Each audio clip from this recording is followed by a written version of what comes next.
मिट्टी की हांडी के बाद अगर कोई चीज है तो हमारे यहां एक मेटल बनता है जिसको आप लोग कहते हैं एलॉय है, कांसा। कांसा आपने सुना है, शायद देखा भी हो किसी के घर में। तो दूसरा सबसे अच्छा माना जाता है कांसा, तीसरा सबसे अच्छा माना जाता है पीतल। अब ये कांसे और पीतल में भी हमने काम कर लिया कि अरहर की दाल को कांसे के बर्तन में पकाएं तो उसके सिर्फ 3% माइक्रोन्यूट्रिएंट कम होते हैं, 97% मेंटेन रहते हैं। पीतल के भगोने में पकाएं तो 7% कम होते हैं, 93% बचे रहते हैं। लेकिन प्रेशर कुकर में बनाएं तो सिर्फ 7% बचते हैं, बाकी खत्म होते हैं।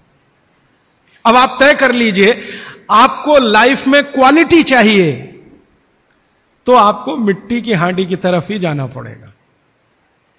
क्वालिटी ऑफ लाइफ की अगर बात आप करेंगे, माने जो खा रहे हैं वो पूरे शरीर में पोषकता दे, ये लाइफ की क्वालिटी की बात आप करेंगे तो मिट्टी की हांडी की तरफ ही जाना पड़ेगा। माने भारत की तरफ वापस लौटना पड़ेगा इंडिया से।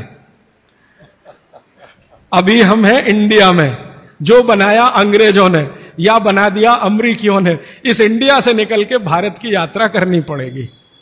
और मैंने पिछले 1-2 वर्षों में ये बातें गांव-गांव में कहना शुरू किया है, तो इसका परिणाम पता है क्या?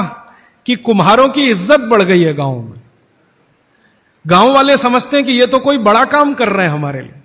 और मैं मानता हूं कि मेरे व्याख्यान की अगर कोई सार्थकता है तो वो ये कि कुम्हारों की इज्जत इतनी बढ़ जाए कि वो पंडितों के बराबर आ जाएं, क्योंकि वो किसी से नीचे नहीं है, क्योंकि वो किसी से छोटे नहीं है। भले वो मिट्टी के बर्तन बना रहे हैं, बहुत वैज्ञानिक काम वो कर रहे हैं। और मजे की बात कि वो हांडी बना के आपको 20-25 रुपए में ही दे रहे हैं, प्रेशर कुकर तो 250-300 रुपए का है।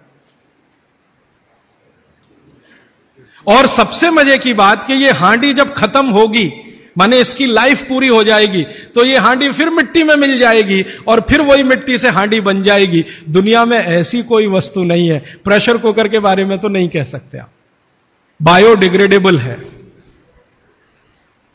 तो आप कोशिश करें अपने घर में थोड़ा परिवर्तन करें। अब मैं आखिरी बात जो आज की कह रहा हूं वो ये, मैंने पिछले 2 वर्षों में मैं होम्योपैथी की भी चिकित्सा करता हूं।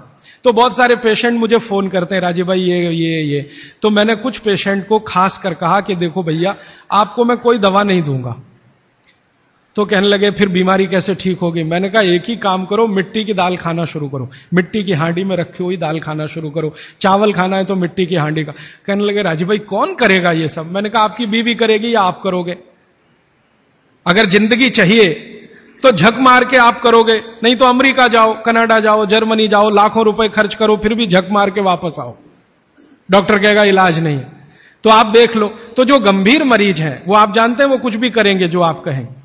तो मेरे पास कुछ डायबिटीज के क्रोनिक पेशेंट हैं, बहुत क्रोनिक, जिनका यूनिट, शुगर यूनिट 480 के ऊपर है। ऐसे 100 से ज्यादा पेशेंट, कुछ गुजरात में है, कुछ राजस्थान में और कुछ बंबई में। मैंने उनको कहा ध्यान से मिट्टी का बर्तन ले आओ और शुरू करो। अब बर्तन लाने में तकलीफ हुई तो कुम्हार को ढूंढना पड़ा, तो लेकिन मिल गया। वो 8 से 9 महीना हो गया नियमित रूप से मिट्टी की दाल और मिट्टी का चावल, माने हांडी की दाल और हांडी का चावल, हांडी की खिचड़ी नियमित रूप से खा रहे हैं। और अब तो उन्होंने मिट्टी का तवा भी ले आया अपने घर में रोटी बनाने के लिए। बाजरी की रोटी बहुत अच्छी बनती है इस मिट्टी के तवे पे, तो रोटी भी उसी की खा रहे हैं। 8 महीने के बाद सबका शुगर टेस्ट किया है तो 480 यूनिट वाला अभी 180 यूनिट पे है, बिना किसी मेडिसिन के, बिना किसी इंजेक्शन के, बिना किसी टॉनिक के। और होम्योपैथी की कोई दवा नहीं दी मैंने उनको।